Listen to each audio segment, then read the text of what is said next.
예전에 저희 교회에서 이 목자 훈련을 할 때에 필독서라고 해서 나누어졌던 책이 한 권 있습니다. 양과 목자라고 하는 책, 필립 켈러가 쓴 유명한 책이죠. 이분은 신학자도 아니고 이론가가 아닙니다. 토론토 대학에서 농업을 전공하고 실제로 양을 기르고 목축을 했던 사람입니다. 그러므로 양의 생태나 특성에 대해서 누구보다도 정확하게 잘 아는 분이라고 할 수가 있습니다. 이 필립 켈러에 의하면은 모든 동물들 중에서 가장 무능력한 동물이 양이라고 합니다. 겁이 많고 눈이 어두워서 바로 앞에 있는 것을 보지 못하는, 절벽이 있어도 그냥 그곳을 가다가 떨어지는 것이 양입니다. 자신을 보호할 보호 능력이 전무하기 때문에 다른 짐승이 공격하면 속절없이 당합니다. 심지어 생쥐도 이빨을 가지고 있고 다람쥐도 나무 위로 올라가는 기술을 갖고 있는데 양은 이와 같은 보호 기술이 전혀 없습니다. 구덩이에 빠지거나 엎어지면 자신의 힘으로 일어서지도 못합니다. 누군가가 와서 일으켜주지 아니하면 그냥 들어누운 채로 돌아가시는 것. 이게 양이래요. 특별히 여름철에 코파리가 달라붙어서 코에 알을 낳습니다. 그러면 거기서 애벌레가 나와서 코를 간질간질하게 하니까 얼마나 고통스러운지 나무에 부딪히기도 하고 바위에 머리를 부딪히기도 하고 심지어는 자살하는 그런 양까지 나온다고 합니다. 이와 같이 미련하고 무능력한 것이 양입니다. 자기 모르는 생존할 수도 없고 앞을 개척해 나갈 수도 없는 이와 같은 존재가 양인데, 이러한 양이라고 할지라도 한 가지만 있으면 모든 것이 해결됩니다. 그 한 가지가 뭘까요? 바른 목자를 만나는 것입니다. 아무리 무능력한 양이라고 할지라도 목자만 만나면 그 모든 문제가 해결됩니다. 눈이 어두워도 괜찮습니다. 목자가 앞길을 인도해 줄 것이기 때문에 못된 짐승이 공격을 해도 두려워할 필요가 없습니다. 목자가 막아줄 것이기 때문에 구덩이에 빠져도 죽을 염려가 없습니다. 목자가 와서 건져줄 것이기 때문에 심지어 파리떼가 앉아도 두려워할 이유가 없습니다. 목자가 머리에 기름을 발라서 파리떼를 쫓아줄 것이기 때문에 이와 같이 양에게 가장 중요한 것, 절대적인 존재가 하나 있다면 그것은 바로 목자인 것입니다. 여러분과 저의 인생도 마찬가지라고 할 수가 있습니다. 성경은 우리 삶을 양의 삶으로 묘사를 합니다. 미련하고 무능력하고 앞길을 잘 보지 못하는 존재이기 때문에 그와 같이 설명을 한 것 같습니다. 이와 같이 무능력하고 미련하고 아무런 힘도 갖추지 못한 양과 같은 존재일지라도 참 목자이신 예수님만 만나면 인생이 다 풀려지고 해결되는 것입니다. 그래서 다윗은 그 유명한 시편 23편에서 이와 같은 선포를 했습니다. 여호와는 나의 목자시니 내게 부족함이 없으리로다. 여호와가 나의 목자가 되셔서 내 삶을 이끌어 주시기만 한다면 나에게 부족하다고 말할 수 있는 것이 하나도 없다. 모든 것이 다 채워짐을 고백한 것입니다. 솔직히 말씀을 드려서 인생을 살아가는 사람들 중에 완벽한 사람이 있을까요? 모든 것을 다 갖춘 사람이 있을까요?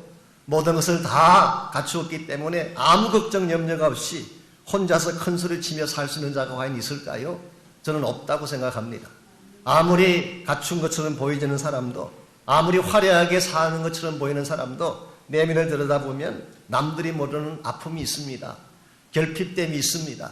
우리는 다 이해하지 못하지만 그들만 안고 살아가는 인생의 고통이 있는 것입니다. 기억하실지 모르지만 몇 년 전에 유명한 작가이면서 방송인이었던 한 여자분이 자살한 사건이 한국에서 있었습니다. 최윤이라고 하는 분이었죠. 이분의 자살이 한국 사회에 굉장한 충격을 안겨주었습니다. 아시는 대로 한국에는 자살이 워낙 빈번하기 때문에 웬만한 사람이 죽어서는 충격받지 않습니다.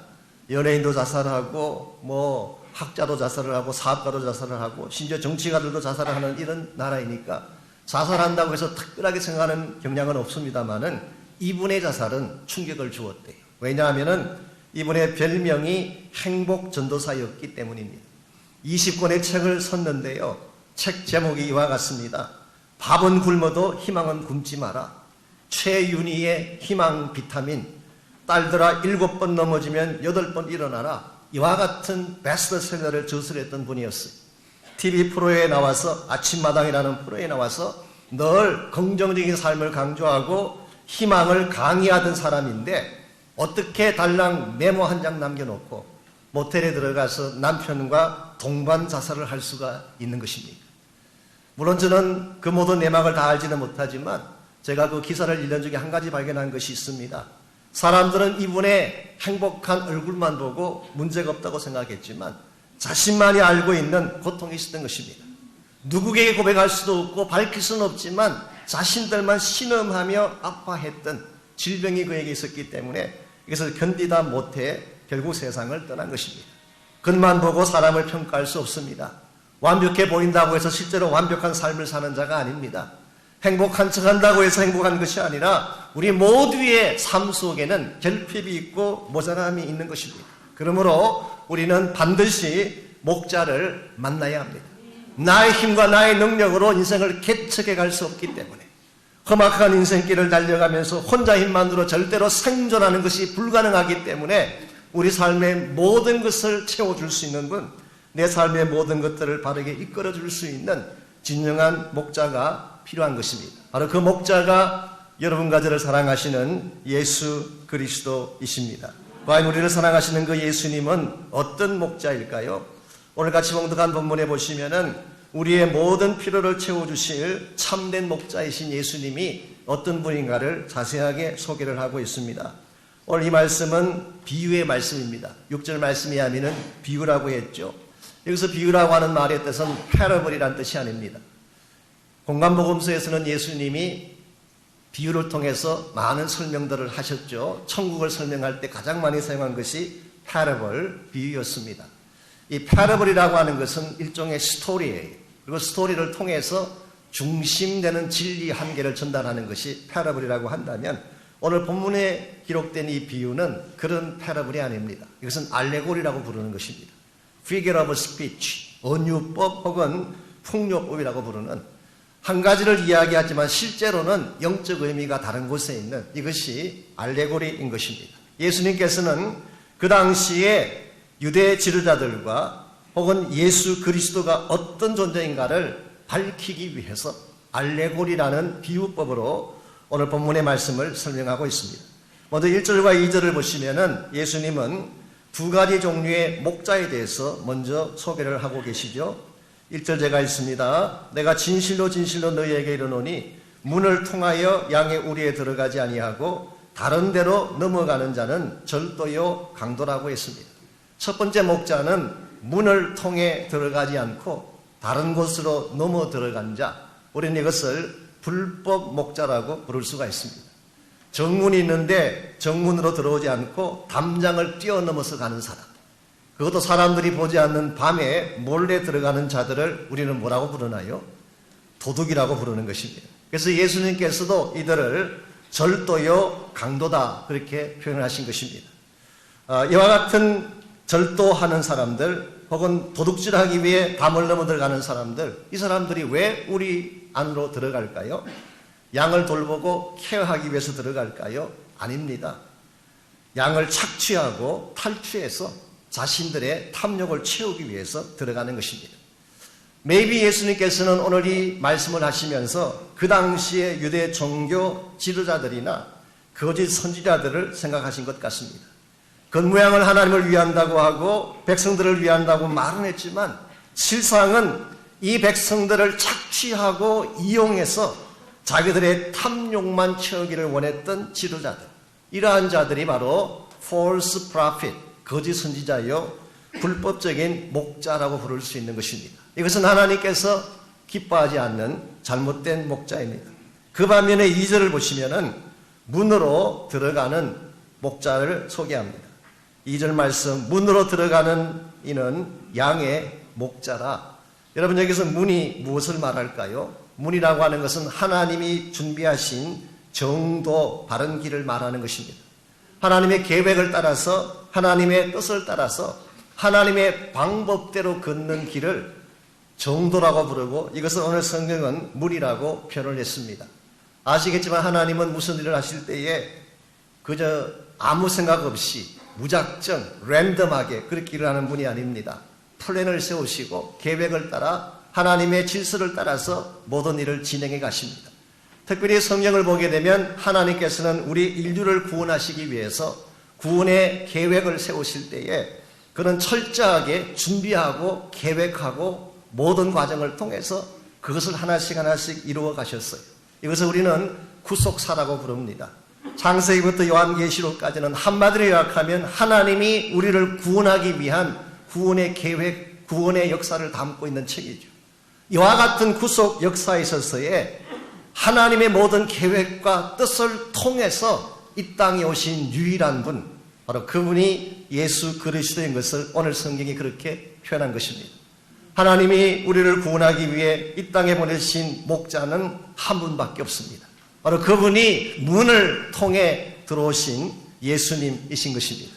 여러분이 정말 인생이 회복되어지고 생명이 살아나고 인생의 모든 것들이 풀려져서 모든 결핍으로부터 자유케 되기를 원한다면 참 목자이신 하나님이 문을 통해 이 땅에 보내신 예수 그리스도를 반드시 만나야만 합니다. 이분을 만나게 되면 최악의 상황 가운데서도 포기하지 않을 수가 있습니다. 이분을 만나게 되면 절대 절망의 상황 속에서도 절대 희망을 갖게 되고 그래서 우리가 살아나게 되고 일어서서 뛰게 되는 것입니다. 그렇다면 우리에게 참된 축복을 안겨주기를 원하셔서 이 땅에 오신 예수님은 어떤 과정을 통하여 어떤 사역을 통하여 우리 삶을 풍성한 축복의 현장으로 안내하실까요? 오늘 주신 이 본문에 보시면은 목자 되신 예수님께서 우리에게 참된 축복을 주시기 위해서 행하시는 세 가지 단계의 액션이 오늘 본문에 나와 있습니다. 제일 첫 번째로 하시는 일이 부르심의 일, 콜링 하시는 것입니다. 하나님의 아들이신 예수님은 우리를 부르심으로 하나님의 사역을 시작하십니다. 그것도 그냥 부르시는 것이 아니라 사랑으로 불러주심으로. 이것이 목자 되신 예수님 사역의 첫 단계입니다. 3절 말씀을 보십시오. 문지기는 그를 위하여 문을 열고 양은 그의 음성을 듣나니 그가 자기 양의 이름을 각각 불러 인도하여 내느니라. 여기 문지기가 나옵니다. 문지기는 목자가 아닙니다. 문지기는 gatekeeper, 문을 열어주는 역할. 문을 열어주면 목자가 이제 그 문을 통해서 나가게 되고 이제 그 뒤를 따라서 양들이 나가게 되는 이런 측면에서 문지기가 과연 누구인가? 무엇을 상징하는 것인가? 많은 성경학자들이 나름대로 자기 생각들을 제시하고 있습니다만 보편적으로 두 가지를 이야기합니다. 첫 번째로 침례 요한이 아닌가 그렇게 설명하는 분이 계세요. 왜냐하니까 예수님께서 오셨을 때 앞서가며 길을 연 사람이었기 때문에 존 더 배프티스트가 문지기가 아닌가 그렇게 해석하는 분이 있고요. 또 한 가지 가능성은 성령님이 아닌가 그렇게 해석하기도 합니다. 주님 앞서가면서 사람들의 마음의 문을 여시는 분이 성령께서 하시는 사역이기 때문에 anyway 어느 케이스든 간에 목자가 이 열린 문을 통해서 나가면서 양을 불러내는데 오늘 본문에 보면 두 가지 특징이 있습니다. 자기 양의 이름을 각각 불러낸다. 여기 자기 양의 이름이라고 하는 표현과 각각이라고 하는 표현에 여러분은 주의할 필요가 있습니다.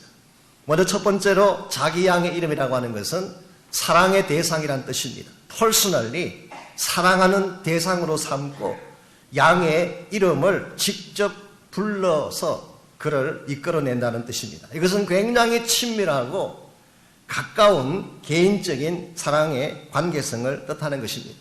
보편적으로 유다의 목자들은 한 100마리 정도의 양을 기른다고 합니다. 한 가정이 100마리 정도의 양.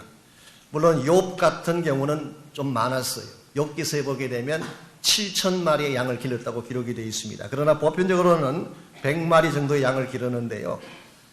경이로운 사실은 그 목자가 100마리 양의 이름을 다 기억하고 직접 불러준다는 것입니다. 저는 그게 참 경이로워요. 여러분들 주변에 있는 사람들 이름 다 기억나시나요? 저도 나이가 들어가서 그런지 자꾸 잊어버려요.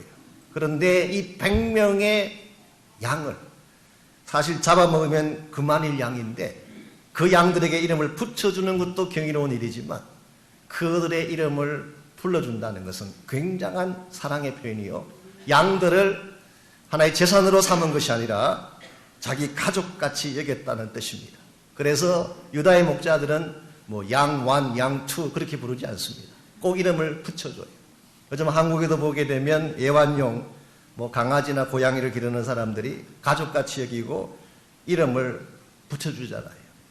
옛날에 우리가 바둑이 그러고 뭐 때에 따라서는 개새끼 그랬는데 그러면 큰일 납니다. 요즘 젊은 사람들 그렇게 부르면 뭐 난리가 나요. 요즘 젊은 사람들은 이 애완용 개들의 이름을 붙여줄 때에 음식의 이름을 붙여주게 되면 강아지가 건강하게 오래 산다고 해서 음식 이름을 많이 붙여준대요. 뭐 초코, 치즈, 밀크. 구혜선이라고 하는 배우는 순대, 감자, 꽁치, 만두. 어떤 사람은 삼식이라는 이름도 붙여준대요. 자기 남편을 빙자해서 그런지 모르겠습니다만. 오늘 한국에서 자기 가정에 기르는 개도 강아지도 이와 같이 가족같이 여기고, 그래서 사람도 가지 못하는 미장원에 데려가서 헤어스타일리스트들에게 맡겨서 머리를 기가 막히게 꾸미고 개발톱에다가 매니큐어를 발라주고 오만 일을 다 하지 않습니까? 심지어 강아지가 돌아가시게 되면 장사 지내주고 묘지 만들어주고 일주기마다 추모 예배까지 드려주는 이런 분들. 여러분들, 우리 한국 사람들도 애완용들을 이렇게 사랑하고 아끼는데요, 유대의 목자들은 이보다 훨씬 더 가까이 느꼈어요. 자기의 가족같이 그 양들 하나하나의 이름을 불러주는, 뿐만 아니라 이 양들을 도매금으로 다루는 것이 아니라 각각 한 마리 한 마리를 소중하게 여긴 것입니다. 이것은 양의 생명 하나하나가 다 절대적 가치를 가지고 있는 소중한 존재라고 하는 뜻입니다. 여러분 생각에 양을 100마리 정도 가지고 있으면 한 마리 정도 잃어버려도 괜찮지 않을까 생각하지만 유다의 목자들은 그렇게 할 수가 없습니다. 한 마리 한 마리가 다 생명 같은 존재이기 때문에. 그래서 예수님께서 비유하실 때에 99마리 양을 두고 한 마리 양을 찾기 위해서 산 넘고 강 건너고 물 건너서 목자가 밤새 찾아 나서는, 이게 바로 유대 사회에서는 이해되어지는 상황인 것입니다. 오늘 이 부분의 말씀을 통하여서 하나님이 여러분과 저를 이렇게 사랑하셔서 불러주심을 교훈하고 있습니다. 여러분들, 하나님은 우리의 이름을 아십니다. 나를 개인적으로 사랑하세요. 성호 어르신이 고백한 것처럼 마치 온 우주 가운데 나 하나밖에 없는 것처럼 하나님은 나를 지극히 사랑해 주십니다. 그러므로 여러분이 어떤 환경이 있든지 절대로 스스로 포기하고 스스로 여러분 자신이 무너질 이유가 없습니다. 못생겼다고 자책할 이유가 없습니다. 하나님은 여러분을 존귀 여기고 사랑하시기 때문에 여러분의 이름을 직접 부르고 다가오셔서 여러분을 도와주실 용의가 있으시기 때문에, 이런 측면에서 그리스도 안에 있는 사람은 누구든지 노바디가 없습니다. 모든 사람들이 다 존귀하고 보배로운 생명의 사람들이 되는 것입니다. 일반적으로 오늘 이 시대에 많은 분들이 자살에 대해서 생각을 하는데요, 자살하는 사람들이 마지막 목숨을 끊는 이유가 뭔지 아십니까? 환경이 힘들고 주어진 역경 때문이라고 이야기할 수도 있겠지만요, 사실은 그게 아니라고 합니다. 만일에 한 사람이라도 자기를 사랑하는 자가 있다는 것을 안다면 목숨 끊지 않는데, 그런데 아무도 나를 돌보는 자가 없고 누구도 나를 케어하는 자가 없다고 생각할 때에 나는 혼자 버려졌다는 이 롤리니스, 이 고독함과 외로움이 목숨까지 끊게 하는 것입니다. 여러분, 열왕기상 18장에 보게 되면 엘리야에 대한 유명한 사건이 나옵니다. 갈멜산 전투에서 승리한 사건이죠. 엘리야는 위대한 하나님의 종이었습니다. 굉장한 능력을 가지고 많은 일을 했던 선지자였죠. 그런데 엘리야가 사역을 하는 가운데서 가장 힘들었던 부분이 어떤 부분인지 혹시 아십니까? 물론 아합 왕이 협박하고 위협한 것 힘들었을 것입니다. 바알 숭배사들이 덕세하고 압력을 넣은 것도 힘든 일이었을 것입니다. 혹은 3년 6개월 동안 비가 오지 않았기 때문에 기근과 척박한 환경도 그에게는 힘든 요건일 수가 있었을 것입니다. 그런데 이 모든 것보다 더 힘들었던 부분이 있습니다. 그것이 바로 나는 혼자라고 하는 의식이었어요. 여러분, 갈멜산 전투가 벌어졌을 때에 사실 물론 엘리야가 그렇게 제안한 전투이긴 했지만, 그래도 막상 산에 올라가게 되면 단 몇 명이라도 나의 편을 들어서 나와 함께 갈 자가 있지 않겠는가라고 생각했을 것입니다. 그런데 갈멜산에 올라갔더니 적군은 850명이 똘똘 뭉쳐서 나와 있는데 엘리야가 올라갔더니 아무도 없는 것입니다. 자기 혼자밖에 없어요. 물론 엘리야가 신앙의 능력으로 그 전투에서 승리하긴 합니다마는 결국 19장에 가보게 되면 엘리야가 이것 때문에 얼마나 큰 상처를 받았는가를 19장 말씀이 소개하고 있어요. 승리는 했는데, 전쟁에서는 이겼는데 still 나는 홀로 버려졌다는 이 의식 때문에 그는 결국 낙심하게 되고 로뎀나무 아래서 생명을 가져갈 것을 기도하게 되고 그야말로 탈진하여 무너지게 된 것입니다. 그때 하나님께서 은혜를 베풀어 주셔서 다시 떡을 먹이고 고기를 먹인 후에 호렙산까지 뛰어가게 하지 않습니까? 그리고 호렙산에서 하나님이 이 엘리야를 다시 만나 주셨을 때에 엘리야가 했던 고백도 마찬가지입니다. 나만 홀로 남아 있사오니. 여러분들, 엘리야가 과연 정말 혼자만 있었을까요? 아닙니다. 하나님이 언제나 같이 계셨어요.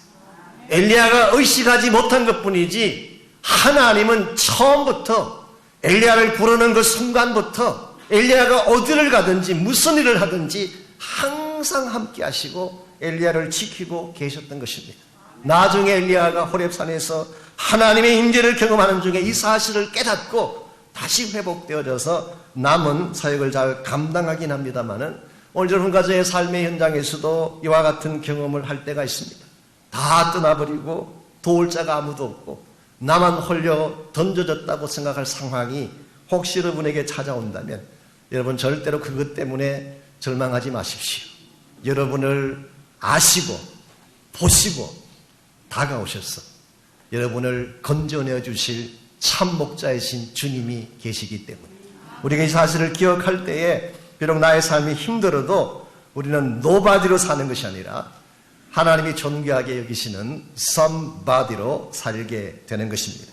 이와 같이 주님은 우리를 부르심으로 일하시는 주님. 그런데 거기서 끝나지 아니하고 두 번째로 우리를 이끄심으로 일하십니다.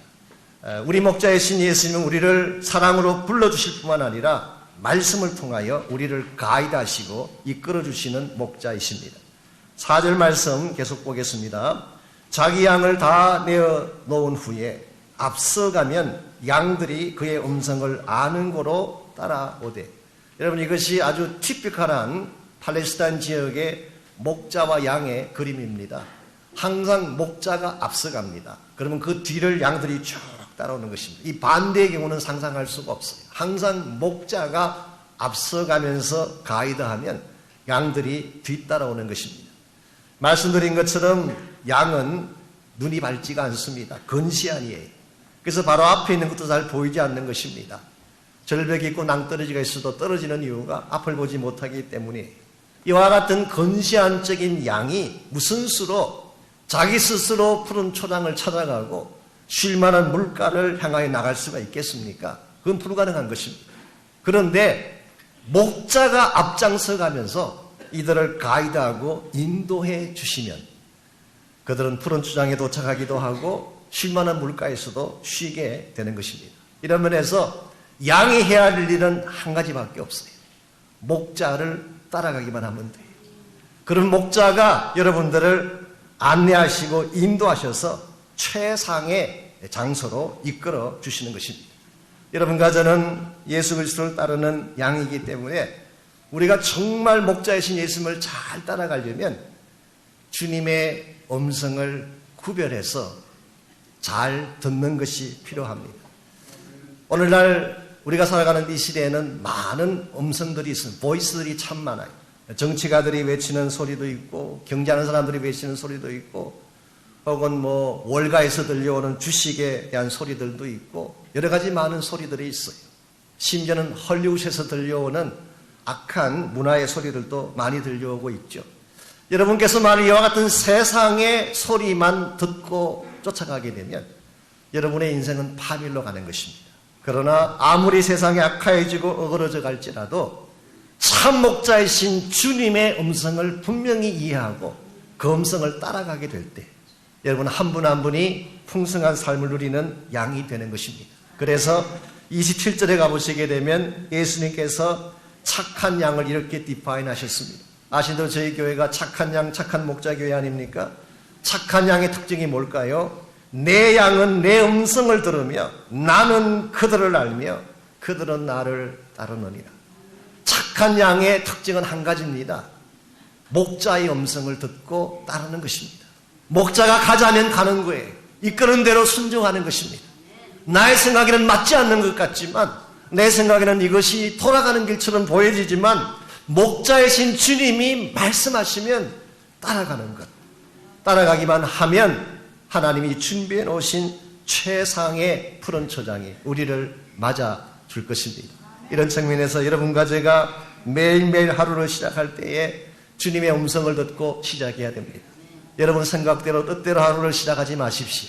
주님의 음성을 듣고 주께서 지시하는 대로 하루를 살게 되면 다른 어떤 날보다도 그날은 특별한 날이 되고 하나님의 엄청난 은혜를 경험하는 날이 될 것입니다. 이와 같이 우리 목자이신 예수님은 1차적으로는 사랑으로 불러주심으로 우리를 오게 하시고, 두 번째는 말씀으로 이끌어 주심으로 바른 방향을 가게 하십니다. 그리고 마지막 세 번째로 하시는 일이 채우심의 사역입니다. 하나님의 능력으로, 하나님의 준비하신 권세로 우리의 모든 필요를 채워주심으로 우리 삶을 부욕해 만들어주시는 것입니다.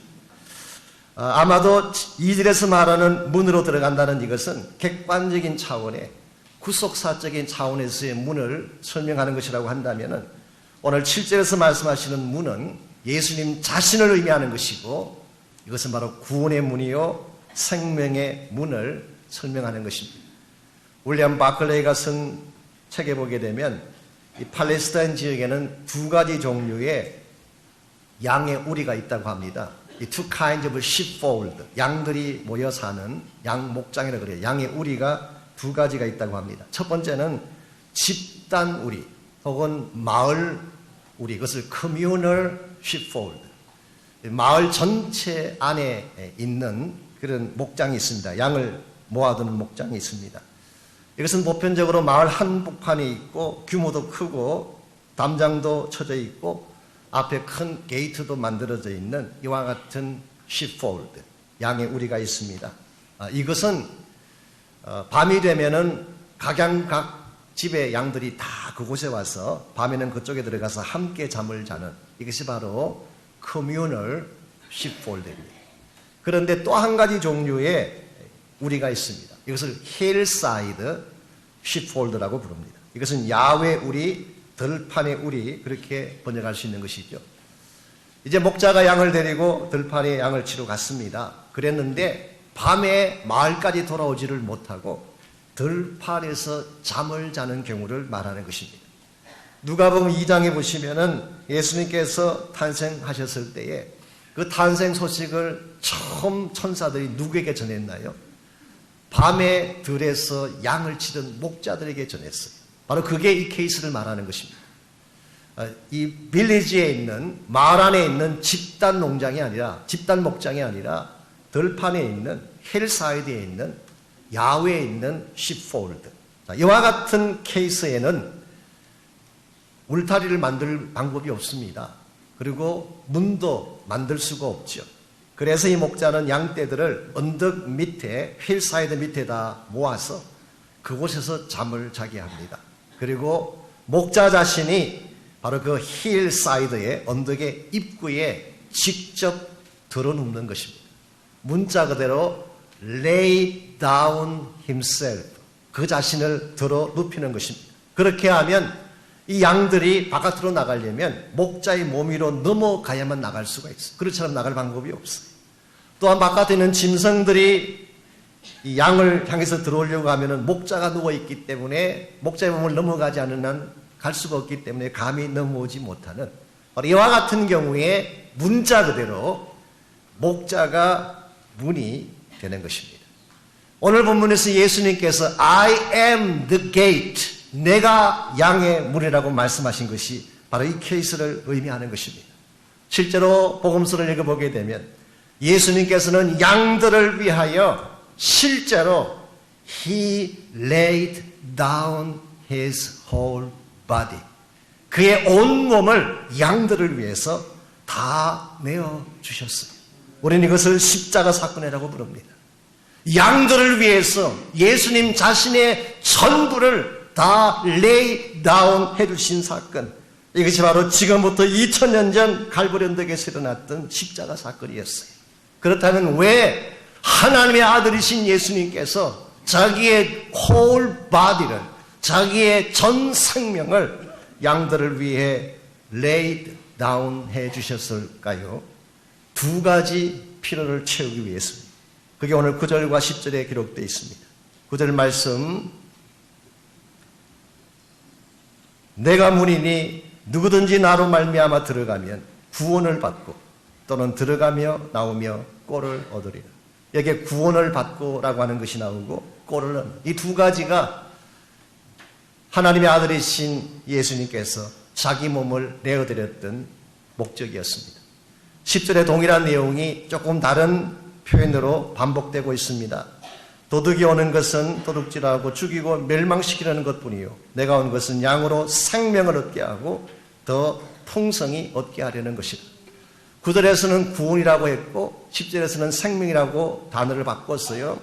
9절에서는 꼴이라고 표현했는데 동일한 내용을 10절에서는 더 풍성한 삶이라고 바꿨어요. 내용은 같은 것입니다. 예수님께서 이 땅에 오신 1차적인 목적은 생명을 주시기 위해서, 구원을 주시기 위해서, 이것이 바로 십자가를 주신 이유였습니다. 이것이 우리의 절대적인 니드였기 때문에 예수님은 자기 생명을 바쳐서 여러분과 저에게 구원과 생명을 주신 것입니다. 그런데 여기서 끝내지 아니하고 구원받은 사건으로 끝내지 아니하고 구원받은 자가 누리게 될 풍성한 삶을 주시기 위함, 이것이 예수님께서 자기를 드러눕게 하신, 레이다운 하신 이유라고 오늘 성경이 밝히고 있습니다. 여러분들, 우리가 구원받은 것 무엇으로도 표현할 수 없는 감격된 사건인데, 구원받은 우리가 예수님 때문에 풍성한 꼴을 먹고 풍성한 양식을 먹으면서 우리의 모든 필요를 체험받고 사는 삶을 누린다는 것이 얼마나 감사한 것입니다. 특별히 오늘 9절에서 들어가며 나오며 꼴을 얻으리라.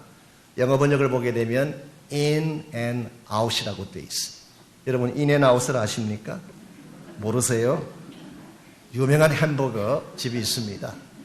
더블 치즈버거라고 하는 유명한 햄버거를 파는 in and out. 여러분, 그 식당 체인을 시작한 분이 1948년도에 해리 스나이더라는 분입니다. 이분이 신실한 크리스찬이었어요. 정말 이분은 오늘 이 본문을 근거로 해서 그 가게 이름을 지었다고 합니다. 들어가며 나가며 가장 프레시한 꼴을 먹이겠다는 이와 같은 목적으로 그 식당을 시작을 했고요. 아신 대로 오늘날까지도 인앤아웃을 가시게 되면 그들이 사용하는 이 컵이나 용기에 성경구들이 새겨져 있어요. 혹시 가보셨나요? 예를 들면 소다를 담는 컵에는 요한복음 3장 16절이 있습니다. 밀크쉐이크, 우유를 흔들어 담는 그 컵에는 잠언서 3장 5절이 새겨져 있어요. 그리고 물을 담는 물컵에는 요한복음 14장 6절이 새겨져 있습니다. 여러분들, 해리 스나이더는 바로 오늘 이 본문의 말씀에서 인사이트를 얻고 사람들에게 풍성한 양식을 나눠주기 위해서, 그래서 해리 스나이더가 오늘날 이 시대 사람들에게 맛있는 더블 치즈 버거를 통해서 우리를 먹여주고 있다면, 우리의 주님은 그런 차원이 아닙니다. 생명의 꼴, 풍성한 축복의 꼴로 결핍 가운데 있는 여러분들을 마음껏 먹여주셔서 부족함이 없게 만드는 것입니다. 그러므로 우리가 이 예수님 만나게 되면 배고픈 자, 배고픔 때문에 걱정할 필요가 없습니다. 그분이 주시는 양식이 있기 때문에. 외로운 사람, 외로움 때문에 고민할 필요 없습니다. 그분이 함께 하심으로 위로하실 것이기 때문에. 상처받고 아픔당하고 육체의 질병을 가진 사람들 두려워할 이유가 없습니다. 그분이 치유의 능력을 베풀어 주실 것이기 때문에. 이와 같이 하나님은 여러분과 저를 너무나 사랑하셔서 그냥 구원하시는 것이 아니라 들어가며 나가며 꼴을 얻고 풍성한 삶을 누리도록 우리의 인생을 채워주시고 넉넉하게 만드시는 것입니다. 에스겔 34장 11절에서 16절을 보게 되면, 물론 이것은 구약 성경이긴 하지만 구약에는 하나님이 이스라엘의 목자로 표현되어 있습니다. 그게 보게 되면 목자가 백성을 향해서 행하게 되는 7가지 사역이 나와 있어요. 첫 번째가 11절에 보면은 내 양을 찾고 찾되 seek, 찾는 일을 합니다. 두 번째로 12절에 보게 되면 건져내신다, deliver. 세 번째로 13절에 보면은 그들을 모아, collect, 공동체를 만드는 것입니다. 또한 13절 하반부에 보게 되면 그들을 먹이되 feed. 다섯 번째로 14절 하반부 높은 산에 두며 그랬어요. 이것은 영광과 존귀를 말하는 것입니다. honor. 그들을 존귀하게 영광스럽게 만드는 것입니다. 계속 14절을 보게 되면 그들을 좋은 우리에 누워있게 한다. 이게 rest, 평안, 평강의 축복을 주시는 것입니다. 그리고 마지막 16절에 보게 되면 상한 자를 사매어주고 병든 자를 강하게 한다. 이게 소위 말하는 힐링, 치유의 사역을 말하는 것입니다. 한마디로 정리하면 이런 뜻입니다. 여러분이 어떠한 필요를 가지고 있든지 어떤 상황에 있든지 이 목자에게 나아가기만 하면 모든 것이 다 준비되어 있다, 그런 뜻이에요. 여러분이 이 사실을 믿고 여러분이 무슨 일을 당할지라도 목자이신 예수님께로 나가시기를 바랍니다. 그분은 여러분을 사랑하시는 분입니다. 여러분의 사정을 아는 분이에요. 나의 이름을 기억하고 불러주시고 내가 가장 고독하고 외로울 때 찾아오셔서 나를 만져주시는 분, 그리고 나를 푸른 초장으로 실만한 물가로 인도하시고 나에게 가장 절실한 니르들을 충만하게 채워주셔서 부족함이 없음을 고백하고 내 잔이 넘치나이다를 고백하며 살 수 있도록 은혜를 베푸시는 목자이십니다.